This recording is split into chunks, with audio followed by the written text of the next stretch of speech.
en ese momento en el que uno se siente muy perdido muchas veces, que es absolutamente normal en el camino laboral y como profesional, y de los talentos y los dones y los propósitos y todo esto, de preguntarme, ¿yo qué quiero? Me siento perdida, no sé realmente qué es lo que quiero. Y digo, en ese momento uno debería volver a las preguntas que se hacía en el pasado. Llego a ese trabajo y me doy cuenta que no es para ti. Que no era lo mío, Sí. que podía intentarlo, pero no era lo mío. ¿Qué errores financieros que recuerdes así como que hayas cometido y digas, uy, hijo de madre, no me vuelve a pasar? No guardar el IVA. Uy. Y el día que había que pagar el IVA, yo decía, ¿por qué no guardé eso? Hola, este es el podcast de Economía para la People, un medio de comunicación digital en donde vamos a hablar de economía para la people. Nosotras somos Camila, alias Marola, y yo, quien les habla, Valerie. Es un espacio parchado, seguro, en donde queremos preguntar todo y entender junto a ustedes qué es la economía, ¿Para qué sirve? por qué nos debería importar y, por supuesto, qué tiene que ver con la people. Hola a toda la people que nos está viendo y escuchando en este nuevo episodio de nuestra segunda temporada del podcast de Economía para la People. Hoy les tengo una invitada de lujo. Vamos a hablar de emprendimiento digital, las redes sociales y cómo es eso de ser tu propia jefe. Pues también en este ámbito digital estoy con Ana María Villalba, más conocida como Analistas en redes sociales. Hola, Ana. Hola, Vale. Hola, people. Muchas gracias por invitarme a este espacio. Oye, qué alegría. O sea, yo no sé cuánto tiempo remé esta entrevista para poder tenerte acá en nuestro podcast.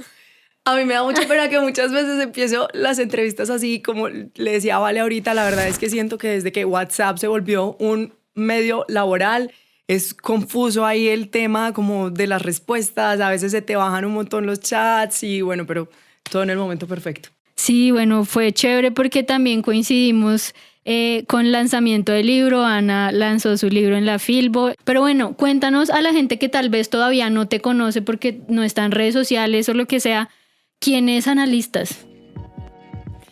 Bueno, Analistas es como la amiga de todos.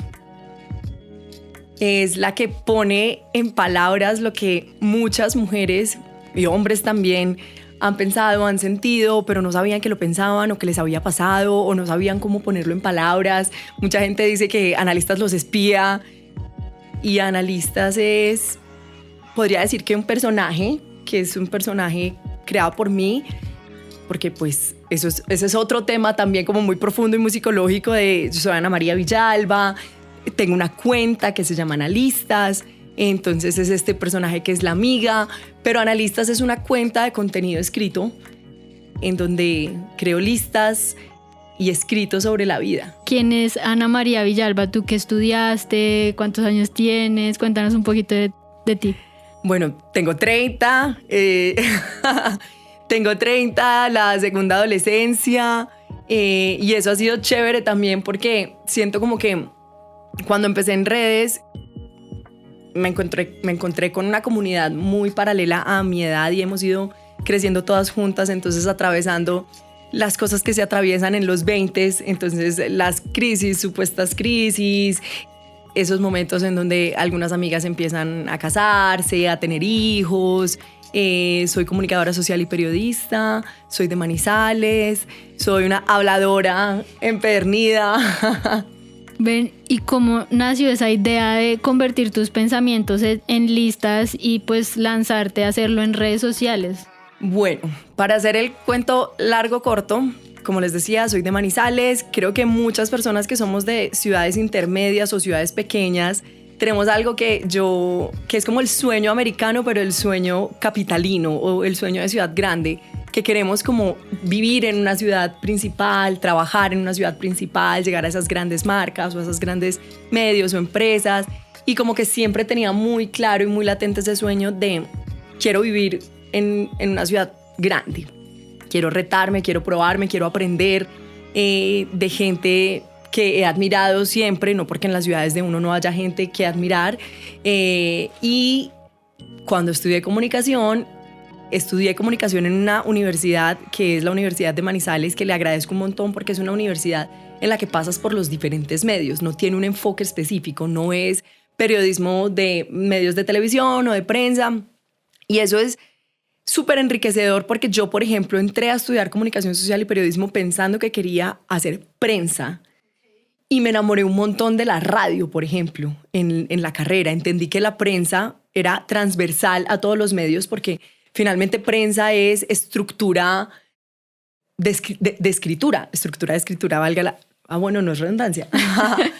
Y me encantó hacer radio, después me enamoré un montón como de la comunicación del mercadeo, entonces me fui por la rama del mercadeo, de las agencias, de ser copy. Siempre, toda la vida he tenido que ver con la escritura. Cuando estaba chiquita en el colegio vendía ensayos de español, de filosofía, como la gente que perdía la materia y había que hacer cosas de recuperación, yo vendía los ensayos.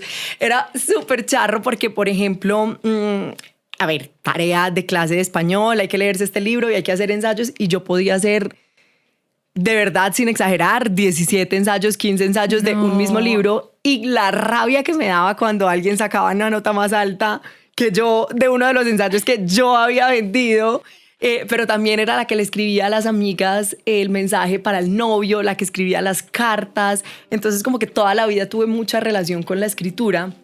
Cuando me graduó de comunicación, empiezo a trabajar en agencias de publicidad como copy, que el copy es esta persona que hace como las grandes frases de las campañas de publicidad, pero seguía viviendo en mi ciudad por cosas de la vida, porque tenía la práctica en Bogotá, y aunque de verdad yo digo esto parece inventado, pero el día antes de la práctica me llega un correo y me dicen la junta directiva de la empresa ha prescindido de las funciones del practicante y ya se habían ido todas las prácticas. Entonces me quedo en Manizales, todo se conecta perfectamente mirando hacia atrás, como decía Steve Jobs. El hecho de quedarme hizo que yo me especializara en mercadeo, y fue pasando el tiempo y un día dije como, bueno, he logrado muchas cosas increíbles aquí, pero yo tenía el sueño de irme para otra ciudad y me iba a ir a lo que fuera, como a lo que me saliera.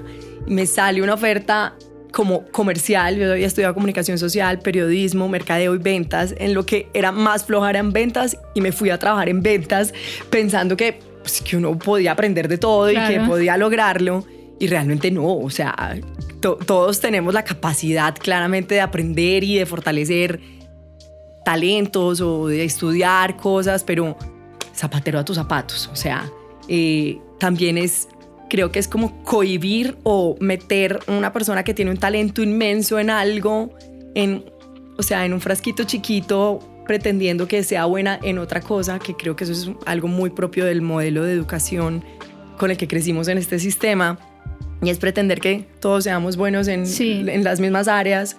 Yo siempre digo, cuando estábamos en el colegio, el inteligente era el que sabía matemáticas. Yo podía vender los ensayos y todo, pero era mala en matemáticas, entonces nunca fui de las inteligentes. El caso es que me sale una oferta laboral en Medellín como comercial. Llego a ese trabajo y me doy cuenta que no es para ti. Que no era lo mío, sí, que podía intentarlo, pero no era lo mío. Cuando cuento esta historia digo, en ese momento en el que uno se siente muy perdido muchas veces, que es absolutamente normal en el camino laboral y como profesional, y de los talentos y los dones y los propósitos y todo esto, de preguntarme, ¿yo qué quiero? Me siento perdida, no sé realmente qué es lo que quiero. Y digo, en ese momento uno debería volver a las preguntas que se hacía en el pasado. La pregunta que todos nos hicimos es ¿qué quiero ser o hacer cuando sea grande? Y en ese momento me acordé que había entrado a estudiar comunicación porque quería hacer prensa, específicamente revistas. Yo quería escribir para revistas tipo la revista Tú, literal. Yo decía como que yo quiero escribir para niñas en un salón que se reúnen a leer y enamorarse de la vida, de ellas mismas, del amor, aprender sobre relaciones interpersonales y cómo generar corrillos, ¿sabes? Entonces decía, yo quiero ser esa persona, quiero escribir en una revista para generar eso. Y me doy cuenta que pues quería escribir para revistas, pero no tenía experiencia en medios de comunicación, no tenía un portafolio para llegar a una revista y decir, pues... ¿Ahí ya habías pasado por las agencias? Ya había pasado por las agencias. Y si algo había aprendido era que tenía que encontrar una manera creativa de llegar a decir, no tengo experiencia en medios, pero tengo algo que mostrar. En ese momento digo, voy a aprovechar las redes para empezar a escribir en redes. En ese momento, 2017, las redes seguían siendo muy visuales. Ahora tenemos una gran cantidad de contenido escrito. Afortunadamente me encanta. Pero en ese momento las redes eran súper visuales, fotos, un emoji, un hashtag. Digamos que cada red social tenía su identidad. Twitter sí era una red social más periodística, sí, más técnica, como sí. más ñoña. Yo decía en ese momento como que en Facebook valías por los amigos que tenías, pues era como tu valor. En Twitter por cómo pensabas y en Instagram por cómo te veías y por los planes que hacías. Y entonces yo digo, Instagram es una red social súper visual, pero yo quiero traer algo de Twitter para hacer como más cool la lectura, la escritura. En ese momento decían, la gente en redes sociales no tiene tiempo de leer. Y yo, bueno, busquemos una forma de que la gente se conecte. Y en ese momento digo, listo, ¿cómo puedo escribir para que la gente sí lea en un espacio en el que la gente no lee? Tiene que ser corto, tiene que llamar la atención, tiene que cautivar tu atención. No solo es llamarla, es que te quedes leyendo. Y digo, me voy a esos referentes de esas películas que me vi en mi adolescencia. Hay un personaje de una película, Andy Anderson, de Cómo perder a un hombre en 10 días. Ella era periodista, columnista, tenía una columna en un periódico, creo. Y esa columna era en forma de listas. Entonces, 10 planes para hacer en Nueva York, los mejores restaurantes, 5 razones para perder, para creer en el amor, cómo perder un hombre en 10 días. Y en ese momento digo, esta es una forma fácil de escribir, fácil de leer. Listo, voy a escribir en forma de listas. Mi mamá toda la vida además ha hecho listas del mercado, literal la lista del menú de la semana, lista de listas que tiene por hacer. Entonces yo digo, listo. Lo tenías ya en la genética. Sí, mi mamá siempre me ha dicho que regalías. Entonces en ese momento digo, listo, analistas, y empiezo a escribir. Además, en estos días yo estaba pensando en el nombre de analistas y yo dije, bueno, analistas, sí, pero luego dije analistas, entonces como que... Sin el espacio. Sí, hasta ahora como que caía en la cuenta de eso y dije, claro, nosotras en Economía para la People consultamos un montón de gente analista. Total. Y dije, vea, pues vamos a consultar a un analista, pero pues para que nos hable de las listas, ¿no? Yo, como una analista de la vida, y me pasa que hay gente que me dice como, uy, estaba viendo el noticiero y dijeron, analista de mercado, analista del clima, y fue como, ay, claro, no es analistas, es un analista. Y me encantaba ese juego de palabras también, como con la gente lista. Tuve una época, una sección que se llamaba Gente Lista, en donde compartía era cosas que la gente me mandaba. Y este juego de palabras que es muy propio como de analistas y del... Hay una cosa muy particular, es que yo de analistas siempre hablo en tercera persona. Entonces muchas veces digo, hay un post de analistas, entonces es muy propio de analistas el juego de palabras. Sí, pero viendo también como la experiencia que cuentas y que de pequeña vendías los ensayos, o sea, ya estabas emprendiendo, ganándote la vida, escribiendo, o sea, desde pequeñita, solo que ahora pues claro, lo llevas a otra escala, en redes sociales, con otro tipo de formato, pero ya tú estabas haciendo de pequeña lo que estás haciendo hoy en día. O sea, no lo había visto, pero tienes toda la razón. Entonces eso es lindo también darse cuenta, porque como que a veces la vida le va a uno mostrando por dónde irse o por dónde uno fue feliz. Y pues bueno, chévere que desde pequeña hayas pensado en el emprendimiento de esta manera. ¿Cómo es ese proceso creativo de analistas y en qué momento pensaste que podrías vivir pues de analistas? Bueno, antes me voy a devolver a una cosita que dijiste frente a ese camino de la vida, y es que un día me di cuenta que los talentos muchas veces son cosas que hemos hecho toda la vida sin darnos cuenta que las hacemos diferente a los demás o que las hacemos entre comillas mejor a los demás, pero las hemos naturalizado tanto, han sido tan innatas en nosotros que pues no sabemos que puede ser un camino. Y siento que las redes Y el mundo actual nos dan mucho de esas posibilidades. Hay gente que, no sé, toda la vida ha tenido sensibilidad con la fotografía, que toda la vida ha tenido sensibilidad con poner las buenas canciones en la fiesta de la familia. Entonces resulta que ahora o son DJ o son productores musicales o un montón de cosas que antes no eran una posibilidad.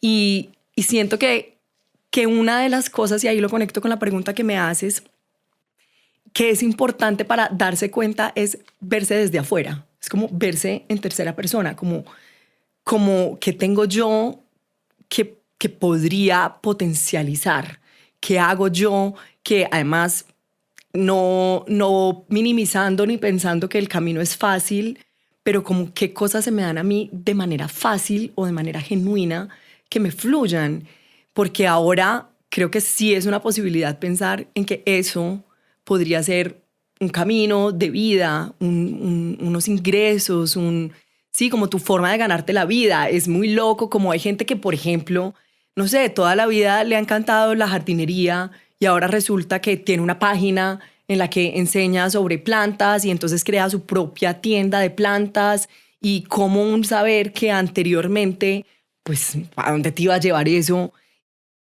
Hoy en día se convierte en tu sustento, que creo que esto también se conecta un montón como con los oficios de antes, no con la labor del mundo. Yo es que el mundo, o sea, yo aquí atrevida hablando. No, tranquila. Pero como del mundo actual, sino de los oficios. Siento que esa capacidad de ver en algo tan cotidiano una posibilidad de convertirlo en tu trabajo, que a veces es una capacidad tuya, a veces es una capacidad de personas que ven talento en otras personas o alguien desde afuera. Siento que ahí está como... Pero entonces, ¿Ana María Villalba ya vive de analistas o todavía no? Ana María Villalba vive de analistas. ¿Hace cuánto? Ana María Villalba y otras personas. Que eso es ¿Hace cuánto y cuántos empleos estás dando? Esa historia también me encanta porque yo empecé a escribir en redes para llegar a revistas, no para... De hecho, en ese momento creo que apenas estaba empezando como el mundo del influencer marketing. Y me acuerdo que un día alguien me dice como, uy, te debes estar ganando un montón de plata con eso. Y yo, ¿cómo así? Me dijo, pues, y me habló de cifras. Y yo, ¿qué? ¿Qué está? No, o sea, no. ¿Qué está pasando aquí? ¿Qué pasa? Analistas era una cuenta de contenido escrito, no había cara. Y cuando las marcas me buscaban, que esa era como una de las formas de monetizar en redes sociales, porque hoy en día hay muchas más, cuando las marcas me buscaban era para hacer cosas en donde yo tenía que salir. Y para mí era muy raro salir, porque Analistas no era una cuenta de una persona, era una cuenta de unas frases. En algún momento vivo la experiencia, le digo a una marca de maquillaje como, miren, yo no voy a salir a hacerles un tutorial de maquillaje, porque ni siquiera lo sé hacer, pero les puedo hablar de esas cosas que nos unen a las mujeres y al maquillaje. Todas en algún momento en una discoteca, no sé, hemos intercambiado conversación con alguien diciéndole, ay, tienes brillito o tienes pestañina o algo así, o todas hacemos la cara de cierta forma mientras nos echamos pestañina. Y no fue una experiencia tan positiva porque la marca en la mitad del contrato me dijo, no, definitivamente necesitamos tutoriales. Yo tuve que contratar a una maquilladora para que yo fakeé todo el video, como que ella me iba haciendo cada paso y yo iba haciendo cada paso y sentía como que quería pedirle perdón a la gente por estar haciendo eso. Y en ese momento pasa algo muy lindo y es que creé el manual de mandamientos de la publicidad con analistas. Qué chévere. Y de la pauta con analistas. Y creo que hasta el sol de hoy lo he cumplido. Claro, Analistas se fue transformando un montón, sí empezó a aparecer una persona que pues soy yo, pero de hecho hubo algo que me dolió mucho, creo que hace mucho no me acordaba de esa historia, y es que yo desde el primer momento invertí en Analistas. O sea, yo dije, yo no puedo hacer esto sola porque yo no soy diseñadora gráfica y quiero que esto tenga diseño gráfico, quiero que tenga logo, o sea, venía de agencia, quería hacer un buen proyecto. Sí. Me acuerdo que le pedí plata prestada a mi papá me dijo, pero móntame un plan del proyecto, para dónde vas con esto, cómo me vas a pagar. Es súper lindo ver esa presentación que todavía existe, porque además pensaba, yo les decía, en 3 meses voy a hacer esto, y pensaba que en 3 meses iban a pasar ese tipo de cosas. Entonces, siempre se le había metido un montón a analistas, o sea, no solo económicamente, sino que requería obviamente un trabajo creativo, mucho tiempo, y en algún momento creo mi perfil personal, porque analistas era como mi cuenta de persona natural que había cambiado en algún momento de razón social, y era raro salir con mis amigas a un restaurante, a comer, a un plan, a un cumpleaños, lo que fuera, y que ellas subieran fotos y etiquetaran analistas, porque yo no podía repostear eso. O sea, era como, no, pues si estoy hablando aquí hoy de tal cosa, es muy raro ver en historias. No, muy raro. Entonces creé mi perfil personal. Cuando creo mi perfil personal, se viene un montón de gente que le interesa conocer quién está detrás de esas frases y empiezan muchas marcas a aparecer. ¿Cuándo fue eso después de crear Analistas? 3 años, que además yo renuncié a mi trabajo 3 años después. O sea, pasaron 3 años desde que creaste Analistas para que crearas tu cuenta personal, sí, y pudieras darle también una cara a Analistas. 100%. Pero yo seguía trabajando en agencias, de verdad no era como mi propósito dedicarme solamente a esto, entendía que era un proceso, bueno. Y en ese momento empiezan a llegar marcas y ya pues yo sí podía salir, claro, era mi perfil personal. Y empiezo a enfrentarme con algo que es teso y es, podía monetizar, de hecho, monetizaba más. Y de hecho, el perfil personal, Ana María, empezó a sostener analistas. El perfil personal me empezó a dar los ingresos para yo pagarle a esta diseñadora, porque a una marca le interesaba más pagarle una cara, sí, bonita, claro, o no bonita, eso sí, pues es de cierta forma un estilo de vida. Y yo decía, qué teso, que finalmente vende más el empaque que lo de adentro. Sí. O sea, a mí esto me cuesta, es mi vida, son mis procesos, o sea, es como el alma. Y no, vendía más el coco. O sea, sí, y eso me confrontaba. En algún momento se aparece una figura que es un manager, un representante comercial. Y ella me decía varias veces, el día que tú quieras vincular esto, ese día esto explota, va a cambiar. O sea, y ese día búscame, ese día quiero trabajar contigo, quiero acompañarte en el proceso. Y yo decía, no, es que además yo soy muy, muy relajada en algo de redes y es que nunca me ha interesado ser esclava de mi cotidianidad. Tener que publicar todos los días para que la cuenta esté activa, tener que publicar todos los días sobre mi vida, porque es que uno no todos los días tiene una vida instagrameable, entre comillas. Ya las cosas han cambiado mucho en redes, ya sabemos que es más la cotidianidad que estos grandes planes, pero nunca me ha interesado ni en el 2017 cuando empecé, ni en el 2025 cuando estoy publicando un libro, y es como una confrontación ahí en donde digo, listo, ¿cómo entiendo la publicidad en analistas sin que tenga que estar asociada a mi vida personal, sin que tenga que estar asociada a lo que hago o no hago, cumpliendo con unos principios que es este manual de las marcas con las que trabajo? ¿Cuáles son algunos de esos principios? No trabajo con marcas que no consumiría, no trabajo con marcas que no compraría. Ese del no compraría es súper importante porque la democratización es un principio de mi vida. Y claro, tú empiezas a crecer y en algún momento empiezan a llegar marcas súper grandes, súper aspiracionales. Y yo decía, de hecho, me acuerdo mucho de una conversación que tuve una vez con una marca que ellos me justificaban por qué sus valores eran tan altos. Y yo decía, no, es que yo nunca compraría eso. Y yo, ¿para qué voy a salir a promocionar algo que yo realmente no compraría? Por una razón muy especial, y es que todos estamos buscando nuestra identidad constantemente, pero muchas de las personas que están en redes buscan en esas personas con las que se identifican algo que los ayude a ser más, no sé, a parecerse más a esos referentes. Entonces hay personas a las que tú les dices como esto es bueno y van y compran eso porque creen se lo dijiste. Sí, porque pero hay personas que te lo dicen con responsabilidad y hay personas que no te lo dicen con responsabilidad. Entonces yo creo que uno tiene que ser muy responsable con esa confianza de la gente. Y yo, ¿para qué voy a ir a decirle a una persona para ser como yo, entre comillas? Pues tienes que gastarte esta plata o tienes que comprar este tipo de cosas. cuando yo no lo haría realmente. Entonces ese es uno de mis principios y mis políticas que hasta ahora sigue funcionando. Y entonces fue más o menos en 2020 que tú te dedicaste, pues fueron 3 años después, ¿no? Que te dedicaste como a analistas con Ana María Villalba, tu perfil. ¿Fue en ese momento que empiezas como a monetizar tus redes sociales y a vivir de esto o cómo fue? Sí, y se me escapaba otra cosa súper importante. Cuando estas marcas llegaban a buscarme, que buscaban una cara, yo les decía, mira, yo no te puedo dar eso, pero yo te puedo ofrecer lo que yo hacía en la agencia. O sea, yo te puedo ofrecer el guión de tu campaña, las frases, tu parrilla de publicaciones. Yo he contado con grandes cosas en la vida y han sido grandes jefes. Jefes que me han permitido desarrollar como mis hobbies u otras cosas paralelas a ese trabajo. Para mí era súper importante que mi jefe de ese momento de esa agencia me diera permiso de ofrecerle esto a las marcas. O sea, como te puedo hacer tu guión, te puedo hacer algo que podría ser un cliente para la agencia, pero mi jefe me dejaba. Y en algún momento empecé a tener muchos clientes de este tipo.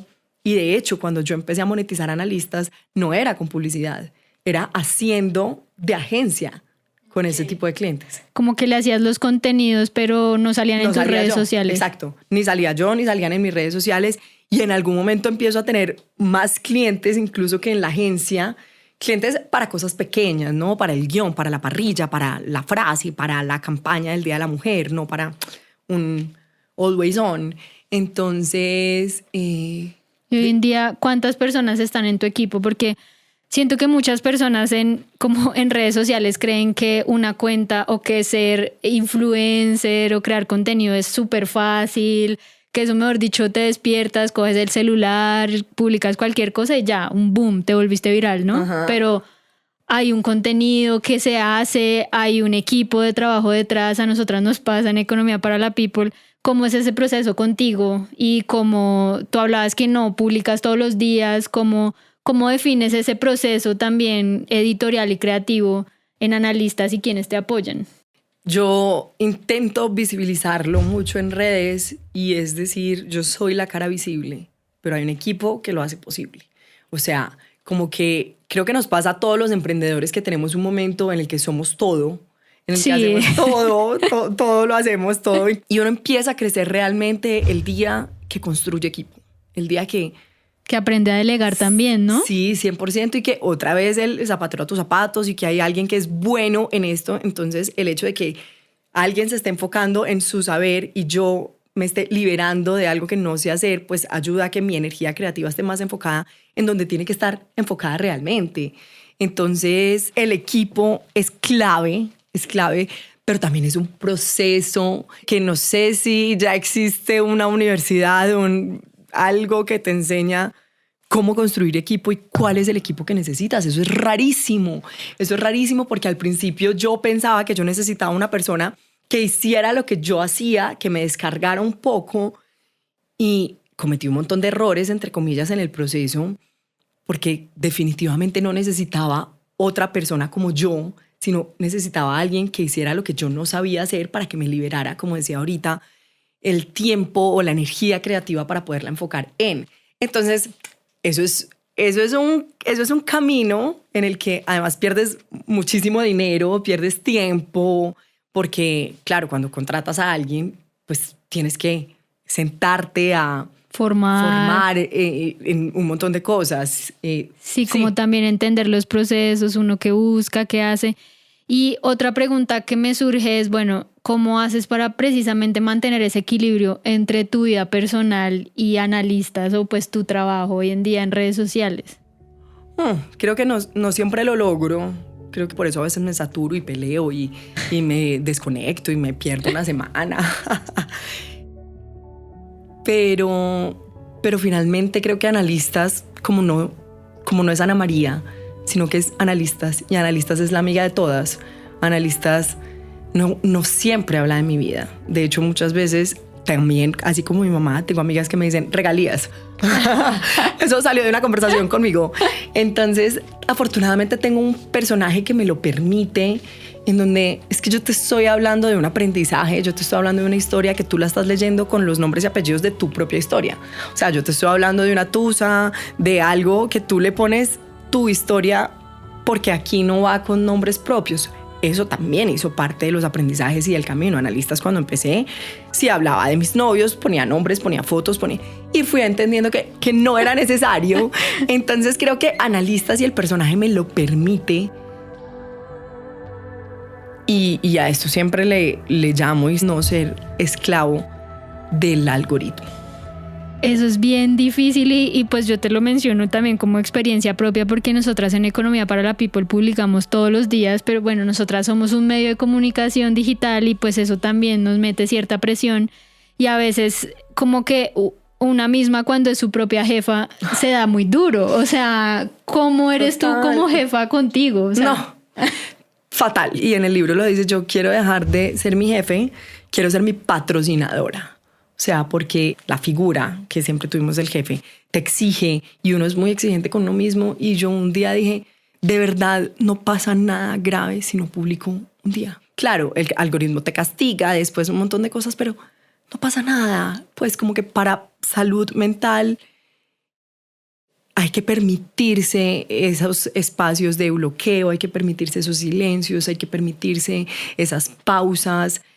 No creas, cuando a veces llevo una semana, porque a veces paso una semana completa sin publicar y siento como que, Dios mío, abandoné el trabajo.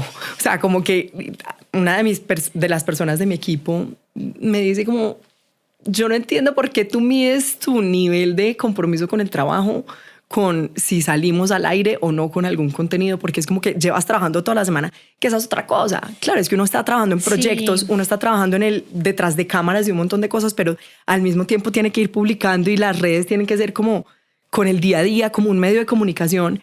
Pero afortunadamente esto no es un medio de comunicación en donde no pasa nada si el periódico no sale hoy. Y como que has sentido estos escenarios como de burnout, como que dices, fue madre, ya no sé, quiero pensionarme, irme a una isla, como, no sé, como no quiero seguir trabajando, como estas crisis existenciales dentro de la creatividad y el trabajo en redes sociales, ¿te ha pasado? ¿Y cómo manejas de pronto también como esto de los comentarios o si de pronto una publicación no le va tan bien, ¿te pega? Sí, claro. No? Hay días que te pega y hay días que te mueres de la risa y hay días que yo a veces miro para atrás y digo, me tomé demasiado personal ese comentario.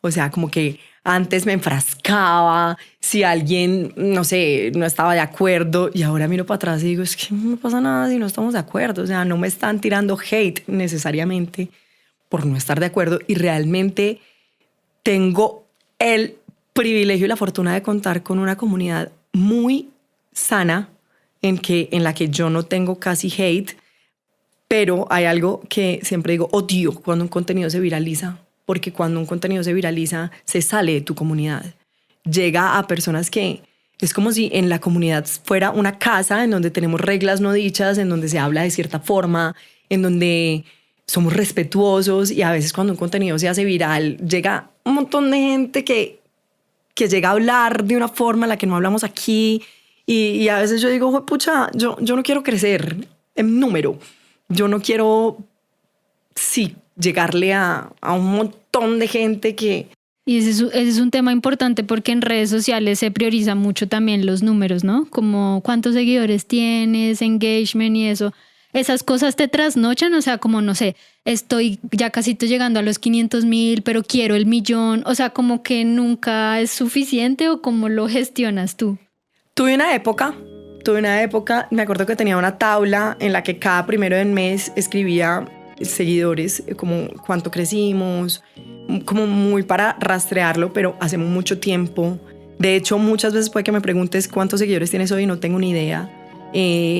Dejé de preocuparme por eso. También siento que hay un momento en el que te estancas mucho en el crecimiento de comunidad, dependiendo también de la red social en la que estés. En TikTok se crece muy diferente a cómo se crece en Instagram, pero sí siento que ahora las marcas, generadores, ya no se preocupan tanto por el número de los consumidores, por el número de seguidores, sino por la calidad de su comunidad y por crear comunidad.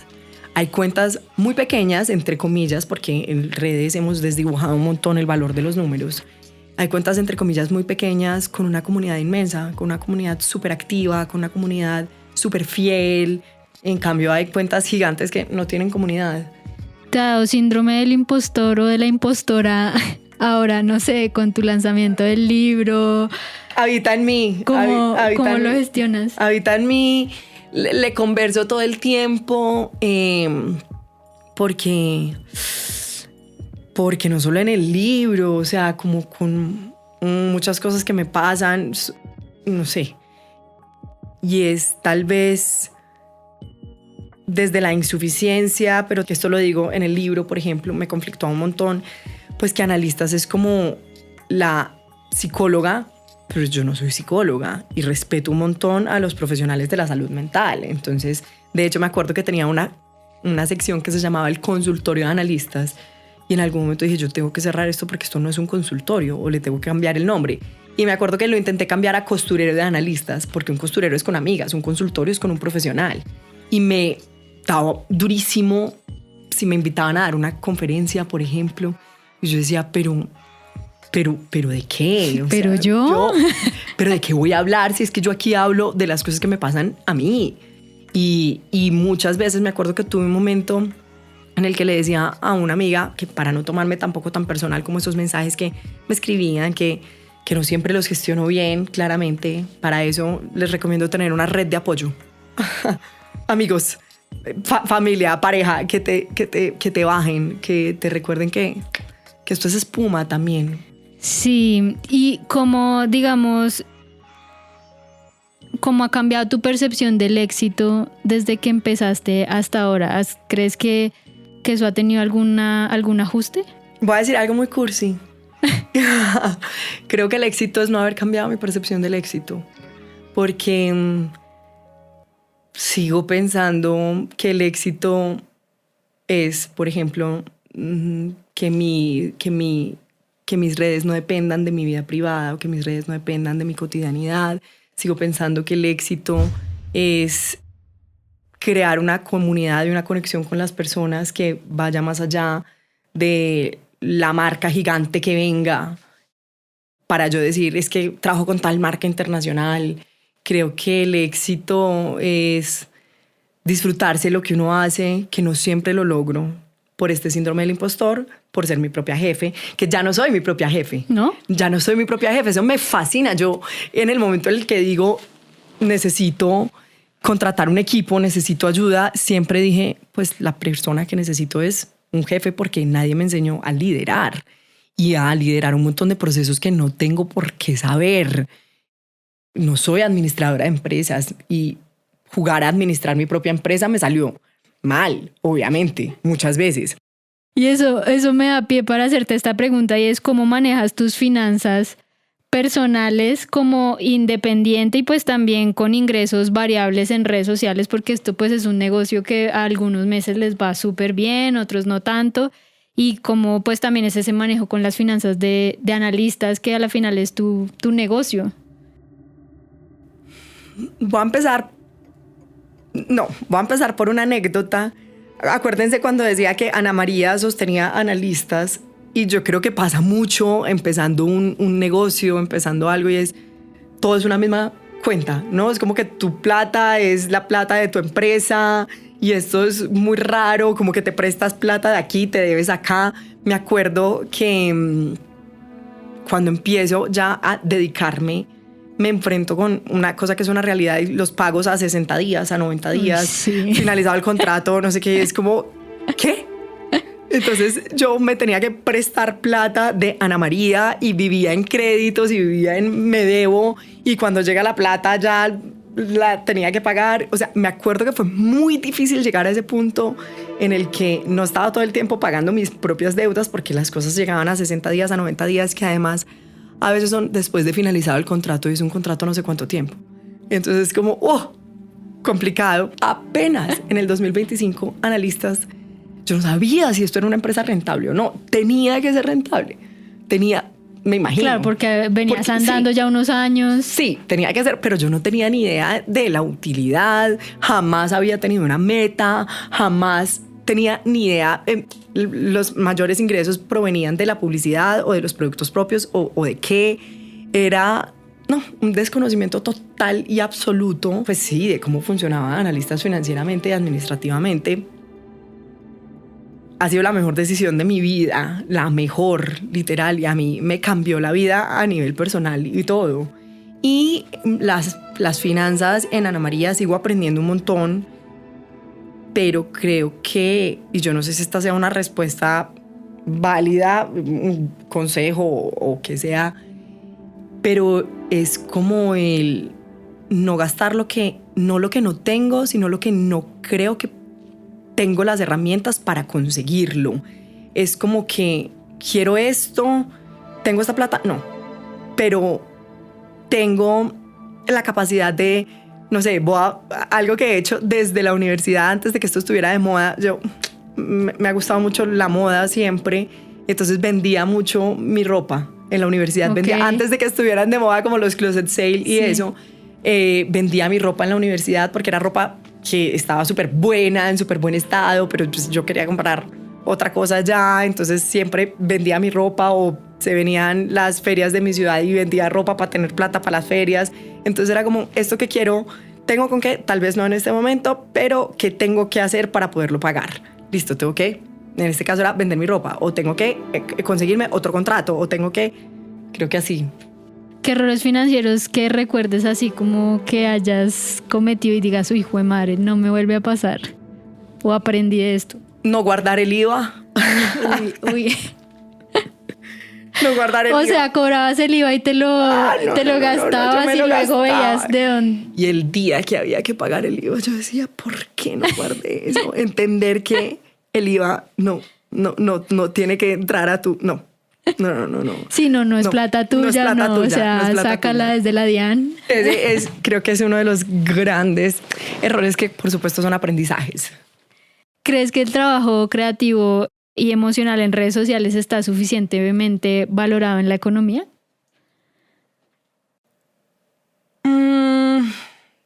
Esta pregunta te la quiero hacer a ti. O sea, te voy a responder lo que creo, pero quiero que me la respondas tú a mí.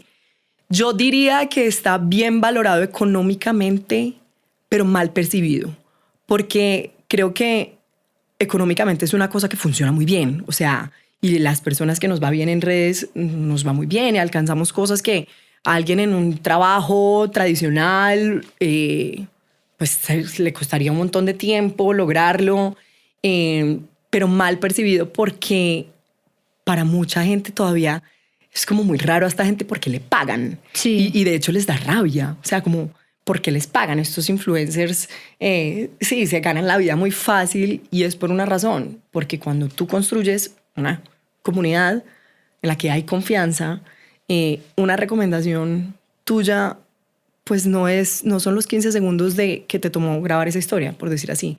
Es todo el tiempo que te ha tomado construir esa confianza para que el día que tú pongas eso en 15 segundos, pues la marca que le estás haciendo esa publicidad facture números gigantes, porque es gigante realmente. O sea, como que la gente nunca dimensiona ¿por qué les pagan eso? Pues que si nos pagan eso es porque están facturando un montón. Claro, también. Claro. Entonces creo que diría que está bien valorada económicamente, pero muy mal percibida. Desde mi perspectiva, y es que habría como dos tipos de valoración, creo yo. El personal, como tú lo decías, como la gente dice, no, eso ahí cualquier persona coge un celular, se graba, hace un contenido y bla. Creo que ahí todavía falta entender estas nuevas modalidades de trabajo de la economía digital, emprendimiento digital. Y en la economía del país, claro, se miden algunas cosas como de temas de tecnología y demás de este tipo de trabajos, pero yo sí siento que podría ser interesante incluso como tener algo más puntual específico de cuánto mueven en la economía los creadores de contenido, y que eso vaya a las cuentas nacionales del país como para saber a términos generales cuánto aporta al Producto Interno Bruto, que pues eso es cuánto produce la economía de un país, ¿no? Creo que todavía hay camino para eso. Y pues tú mencionabas algo importante y era la confianza, ¿no? Lo que vale es la confianza que tú logras generar en tu audiencia, y a la final la economía se mueve bajo la confianza. O sea, pues tú tienes un billete y confías que eso vale 20,000 pesos porque tiene un respaldo en una institución grande, el banco de la República, un montón de cosas.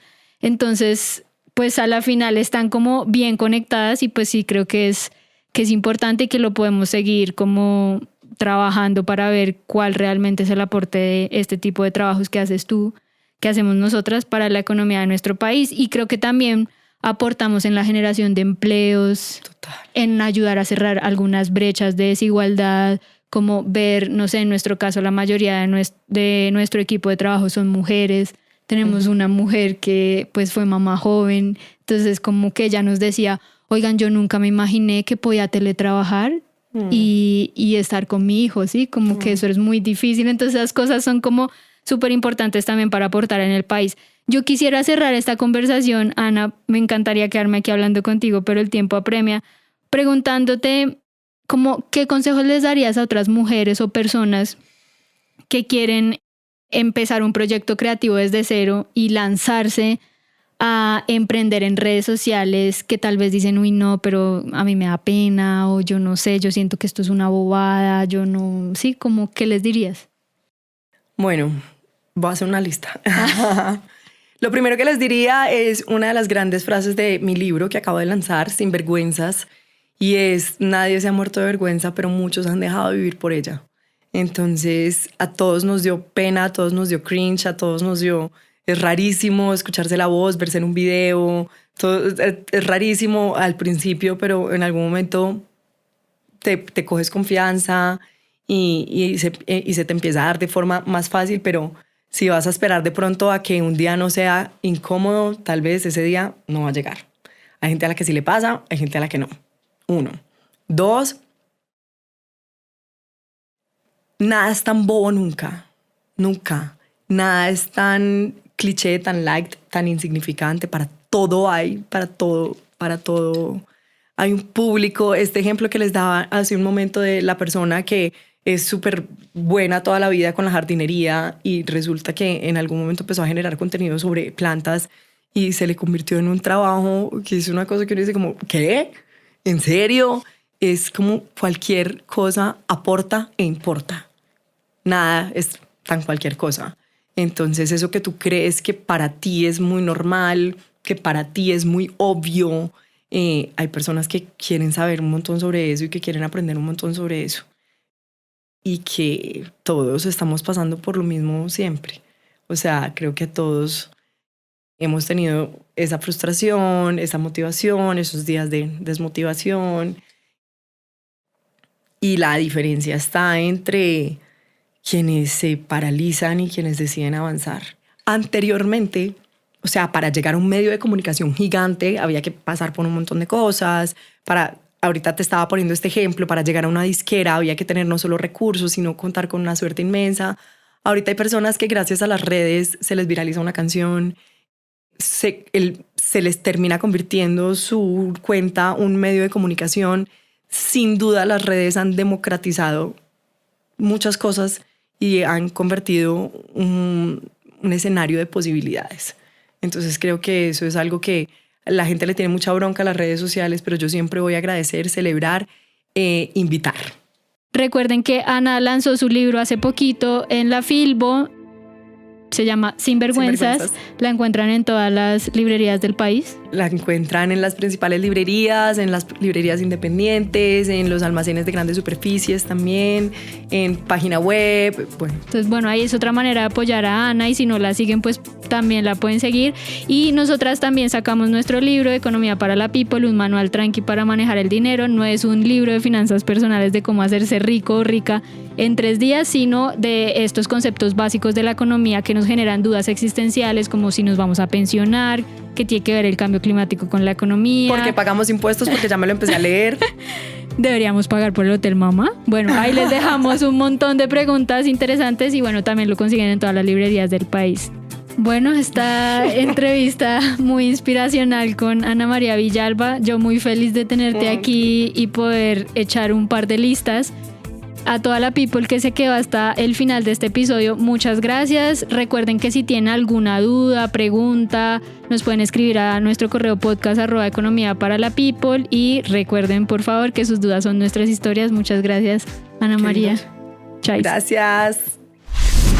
Este fue el podcast de Economía para la People, gracias a toda la gente que nos vio o que nos escuchó. Este es un espacio parchado, seguro, en el que resolvemos dudas y entendemos de qué habla la People experta. Así que, como siempre, ya saben que sus dudas son nuestras historias. Nos pueden escribir en todas nuestras redes sociales y a nuestro correo info@economiaparalapeople.com, y si todavía no nos siguen, háganle con confianza. Gracias a todas las personas que hicieron posible este episodio. Producción ejecutiva María Camila González y Valery Cifuentes. Investigación para este episodio Valery Cifuentes. Diseño y producción de video Maja Casa Productora. Grabado y producido en Fiona Records por Juan Pablo Méndez, María Linares y Ángela Cervera. Música original María Linares. Coordinación de producción Maru Lombardo.